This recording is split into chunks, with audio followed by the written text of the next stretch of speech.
Let's now review the information stored in the Values tab on this fixed asset that we capitalized together. So we'll click on Values. And here, for all of our valuation views, we can see our book values based on the fiscal year.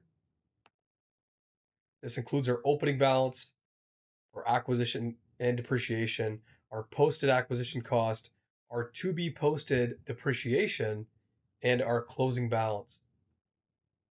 In the depreciation overview, the system gives you what you can expect the system to post for each month as it relates to depreciation for this asset.